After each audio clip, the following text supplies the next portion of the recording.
Hello friends, स्वागत है आप सबका एक बार फिर से आपके अपने चैनल एजुकेशन टीच अशोक में। और फ्रेंड्स, हम जो है आज आप लोगों के लिए 25 मोस्ट इम्पॉर्टेंट क्वेश्चन का प्रैक्टिस सेट लेकर आए हैं। और फ्रेंड्स, ये जो क्वेश्चन है ये संविधान एवं राज्य व्यवस्था से संबंधित क्वेश्चन है जो आपके एग्जाम में पूछे गए क्वेश्चन है। तो फिर चलिए वीडियो शुरू करते हैं।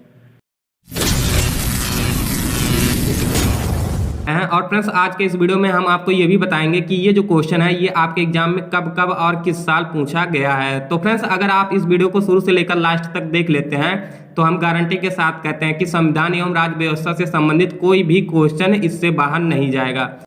तो फ्रेंड्स, आपसे रिक्वेस्ट है कि अगर वीडियो पसंद आएगा तो वीडियो को लाइक और शेयर कर दीजिएगा। फिर आइए पहला क्वेश्चन देखते हैं। तो फ्रेंड्स, पहला क्वेश्चन है कि भारत में कौन सा दिन संविधान दिवस के रूप में मनाया जाता है। तो इसके ऑप्शन है 26 नवंबर, 15 अगस्त, 14 अप्रैल, 6 दिसंबर। तो फ्रेंड्स, ये जो क्वेश्चन है ये आपके यूपीपीएससी प्रीलिम्स में पूछा गया था। तो फ्रेंड्स, इसका राइट आंसर होगा ऑप्शन नंबर ए। तो फ्रेंड्स, 26 नवंबर को जो है भारत के संविधान दिवस के रूप में मनाया जाता है। तो फ्रेंड्स, फिर आइए क्वेश्चन नंबर सेकंड देखते हैं। तो क्वेश्चन नंबर सेकंड है कि गुलनाबाद की लड़ाई महमूद होतकी के नेतृत्व में किस साल लड़ी गई थी। तो इसके ऑप्शन है 1770 में, 1722 में, 1712 में, 1702 में। तो फ्रेंड्स, ये जो क्वेश्चन है ये आपके बीपीएससी प्रीलिम्स में पूछा गया था। तो फ्रेंड्स, इसका राइट आंसर होगा ऑप्शन नंबर बी। तो गुलनाबाद की लड़ाई महमूद होतकी के नेतृत्व में जो है 1722 ईस्वी में लड़ा गया था। फिर फ्रेंड्स, आए क्वेश्चन नंबर थर्ड देखते हैं। तो क्वेश्चन नंबर थर्ड है कि भारत का सर्वोच्च कानून किसे माना जाता है। तो इसके ऑप्शन है भारतीय संविधान को, जनतंत्र को, अंबेडकर की शिक्षाओं को, धर्मनिरपेक्षता को। तो फ्रेंड्स, ये जो क्वेश्चन है ये आपके एमपीपीएससी प्रीलिम्स में पूछा गया था। तो फ्रेंड्स, इसका राइट आंसर होगा ऑप्शन नंबर ए। तो भारतीय संविधान को जो है भारत का सर्वोच्च कानून माना जाता है। तो फिर आए क्वेश्चन नंबर 4 देखते हैं। तो क्वेश्चन नंबर 4 है कि भारत का संविधान कब लागू हुआ। तो फ्रेंड्स, इसके ऑप्शन है 26 जनवरी 1950 को, 15 अगस्त 1947 को, 22 अगस्त 1947 को, 1 जनवरी 1950 को। तो फ्रेंड्स, ये जो क्वेश्चन है ये आपके एसएससी सीजीएल टीयर फर्स्ट में पूछा गया था। तो फ्रेंड्स, इसका राइट आंसर होगा ऑप्शन नंबर ए। तो भारत का संविधान जो है 26 जनवरी 1950 को लागू हुआ था। तो फ्रेंड्स, फिर आइए क्वेश्चन नंबर 5 देखते हैं। तो क्वेश्चन नंबर 5 है कि भारतीय संविधान के मौलिक कर्तव्य किस देश के संविधान से लिए गए हैं। तो इसके ऑप्शन है यूनाइटेड किंगडम से, संयुक्त राज्य अमेरिका से, सोवियत संघ से या ऑस्ट्रेलिया से। तो फ्रेंड्स, देखिए इसका राइट आंसर होगा ऑप्शन नंबर सी। तो फ्रेंड्स, ये जो क्वेश्चन है ये आपके रेलवे आरआरबी एग्जाम में पूछा गया था। तो फ्रेंड्स, भारतीय संविधान के मौलिक कर्तव्य जो है ये सोवियत संघ से लिए गए हैं। तो फ्रेंड्स, ये जितने भी क्वेश्चन है सब आपके एग्जाम में पूछे गए क्वेश्चन है। तो फिर आए क्वेश्चन नंबर 6 देखते हैं। तो क्वेश्चन नंबर 6 है कि हीमोग्लोबिन की कमी से कौन सा रोग होता है। तो इसके ऑप्शन है जॉन्डिस रोग, हीमोफीलिया रोग, स्कर्वी रोग, एनीमिया रोग। तो फ्रेंड्स, इसका राइट आंसर होगा ऑप्शन नंबर डी। तो देखिए फ्रेंड्स, हीमोग्लोबिन की कमी से जो है एनीमिया रोग होता है। तो फ्रेंड्स, अगर आप सबको वीडियो पसंद आता होगा तो प्लीज़ आप लोग वीडियो को लाइक और शेयर करते चलिएगा। और अगर आप हमारे चैनल पर नए हैं तो चैनल को सब्सक्राइब करने के बाद बेल आइकन को भी प्रेस कर दीजिएगा। फिर क्वेश्चन नंबर 7 है कि सिक्किम कब भारत का एक राज्य बना था। तो इसके ऑप्शन है 1975 में, या 1973 में, या 1972 में, या 1950 में। तो फ्रेंड्स, ये जो क्वेश्चन है ये आपका एसएससी सीजीएल टीयर फर्स्ट में आया हुआ क्वेश्चन है। तो इसका आंसर होगा ऑप्शन नंबर ए। तो सिक्किम जो है भारत का राज्य बना था 1975 में।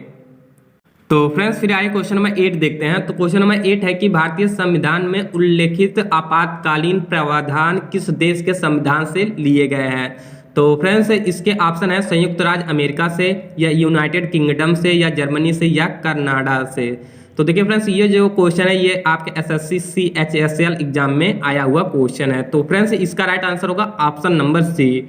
तो फ्रेंड्स, आपको बता दें कि भारतीय संविधान में आपातकालीन प्रावधान जो है ये जर्मनी के संविधान से लिया गया है। तो फ्रेंड्स, ये क्वेश्चन आपके एसएससी सीएचएसएल एग्जाम में आया हुआ क्वेश्चन है। तो फ्रेंड्स, फिर आए क्वेश्चन नंबर 9 देखते हैं। तो क्वेश्चन नंबर 9 है कि भारत द्वारा धर्मनिरपेक्षता स्वीकार किए जाने के कारण भारतीय नागरिकों को निम्नलिखित में से कौन सा अधिकार प्राप्त है। तो फ्रेंड्स फिर आइए इसके ऑप्शन जान लेते हैं। तो ऑप्शन नंबर ए है कि अपनी इच्छा अनुसार धर्म के अनुसरण का अधिकार। फिर ऑप्शन बी है स्वयं को अभिव्यक्त करने का अधिकार। फिर ऑप्शन सी है इच्छा अनुसार कई भाषाएं बोलने का अधिकार। फिर ऑप्शन डी है संसदीय चर्चाओं में भाग लेने का अधिकार। तो फ्रेंड्स ये क्वेश्चन आपके रेलवे आरआरबी एनटीपीसी में आया हुआ क्वेश्चन है। तो इसका राइट आंसर होगा ऑप्शन नंबर ए। तो फ्रेंड्स यही जो अधिकार है ये भारत द्वारा धर्मनिरपेक्षता स्वीकार किए जाने के कारण भारतीय नागरिकों को ये अधिकार प्राप्त हुआ था। तो फिर आइए क्वेश्चन नंबर 10 देखते हैं। तो क्वेश्चन नंबर 10 है कि किस वर्ष गोवा को महाराष्ट्र के साथ विलय करने का विकल्प दिया गया था। तो इसके ऑप्शन है 1963 को, 1967 को, 1959 को या 1958 को। तो फ्रेंड्स ये जो क्वेश्चन है ये आपके WBPSC प्रीलिम्स में आया हुआ क्वेश्चन है। तो इसका राइट आंसर होगा ऑप्शन नंबर बी। तो फ्रेंड्स देखिए 1967 को गोवा को महाराष्ट्र के साथ विलय करने का विकल्प दिया गया था। तो फ्रेंड्स ये जितने भी क्वेश्चन है सब आपके एग्जाम में आए हुए क्वेश्चन है। तो फिर क्वेश्चन नंबर 11 आइए देखते हैं। तो फ्रेंड्स क्वेश्चन नंबर 11 है कि संविधान के प्रारंभ होने के बाद से किस अधिनियम से नागरिकता पाने और गंवाने संबंधित प्रावधान है। तो इसके ऑप्शन है नागरिकता अधिनियम 1950 के अनुसार, या नागरिकता अधिनियम 1952 के अनुसार, या नागरिकता अधिनियम 1955 के अनुसार, या नागरिकता अधिनियम 1954 के अनुसार।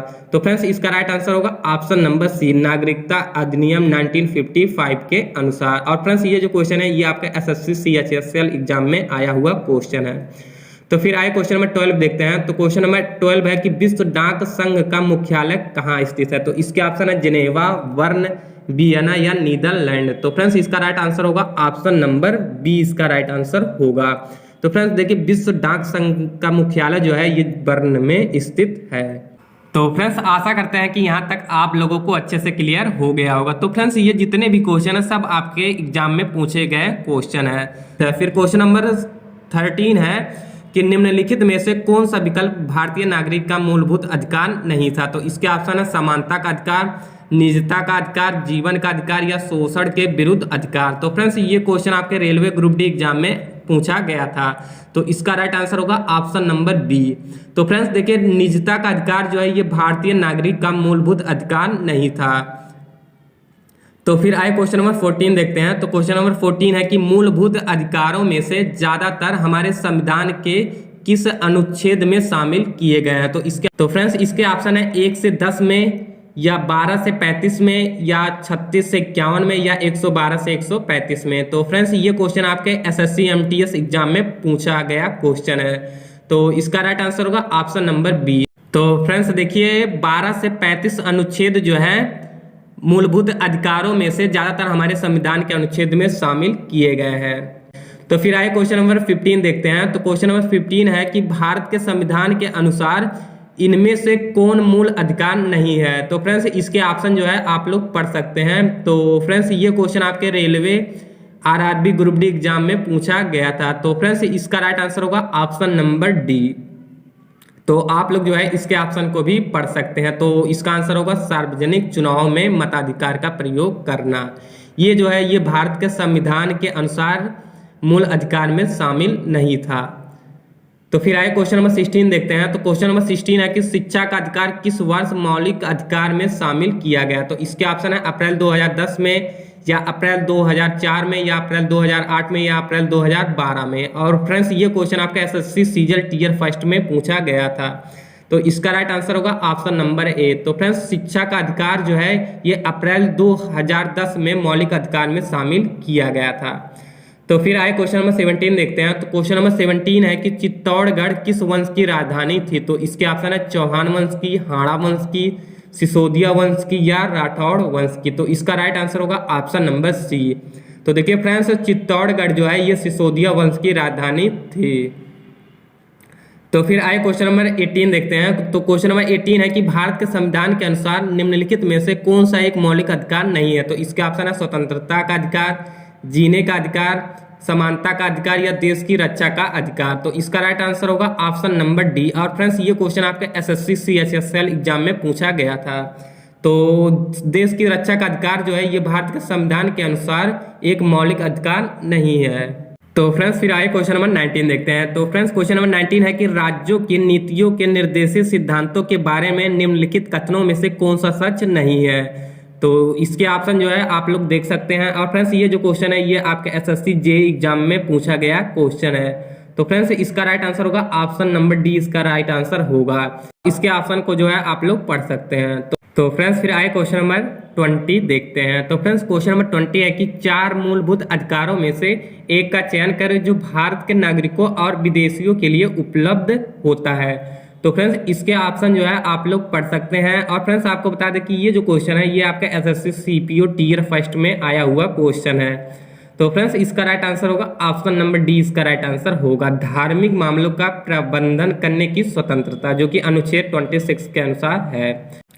तो फ्रेंड्स फिर आइए क्वेश्चन नंबर 21 देखते हैं। और जो क्वेश्चन नंबर 21 है ये एसएससी सीजीएल टियर फर्स्ट में आया हुआ क्वेश्चन है। तो फ्रेंड्स ये क्वेश्चन है कि भारत के संविधान में निम्न में से किस अनुच्छेद में शिक्षा के अधिकार की व्याख्या की गई है। तो इसके ऑप्शन है अनुच्छेद 12 में, या अनुच्छेद 5 में, या अनुच्छेद 23 में, या अनुच्छेद 21A में। तो इसका राइट आंसर होगा ऑप्शन नंबर डी। तो फ्रेंड्स आपको बता दें कि अनुच्छेद 21A में जो है शिक्षा के अधिकार की व्याख्या की गई है।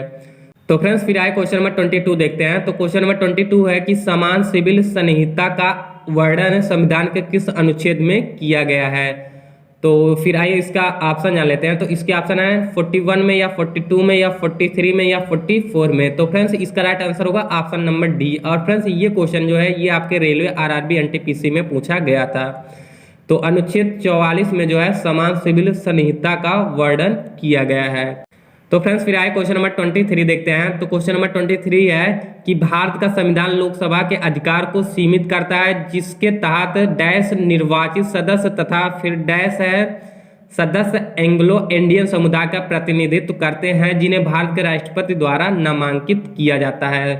तो फिर इसके आइए ऑप्शन जान लेते हैं। तो इसके ऑप्शन है 550 और 2, फिर ऑप्शन बी है 543 और 2, फिर ऑप्शन सी है 541 और 3, और ऑप्शन डी है 547 और 3। तो फ्रेंड्स ये क्वेश्चन आपके एसएससी सीपीओ टियर फर्स्ट में आया हुआ क्वेश्चन है। तो इसका राइट आंसर होगा ऑप्शन नंबर ए। फिर आइए क्वेश्चन नंबर 24 देखते हैं। तो क्वेश्चन नंबर 24 है कि निम्नलिखित में से कौन सा राज्य संविधान की 6ठी अनुसूची का पालन नहीं करता है जो संसदीय क्षेत्रों के प्रशासन एवं नियंत्रण से संबंधित है। तो इसके ऑप्शन है असम, नागालैंड, मेघालय, त्रिपुरा। तो इसका राइट आंसर होगा ऑप्शन नंबर बी। तो फ्रेंड्स जो नागालैंड है ये संविधान की 6ठी अनुसूची का पालन नहीं करता जो संसदीय क्षेत्रों के प्रशासन एवं नियंत्रण से संबंधित है। और फ्रेंड्स ये जो क्वेश्चन है ये आपके यूपीएससी सीडीएस एग्जाम में पूछा गया था। तो फिर आए क्वेश्चन नंबर 25 देखते हैं। तो क्वेश्चन नंबर 25 है कि भारतीय संविधान का अनुच्छेद 29 निम्नलिखित में से कौन से अधिकार प्रदान करता है। तो इसके ऑप्शन है अपराध की दोष सिद्धि के संबंध में सुरक्षा, फिर ऑप्शन बी है मानव जात में अवैध क्रय विक्रय निषेध, फिर ऑप्शन सी है अल्पसंख्यकों के हितों की सुरक्षा, फिर ऑप्शन डी है धार्मिक आधार पर कर निषेध। तो फ्रेंड्स ये क्वेश्चन आपके रेलवे आरआरबी ग्रुप डी में पूछा गया था। तो इसका राइट आंसर होगा ऑप्शन नंबर सी। तो भारतीय संविधान का अनुच्छेद 29 जो है ये अल्पसंख्यकों के हितों की सुरक्षा प्रदान करता है।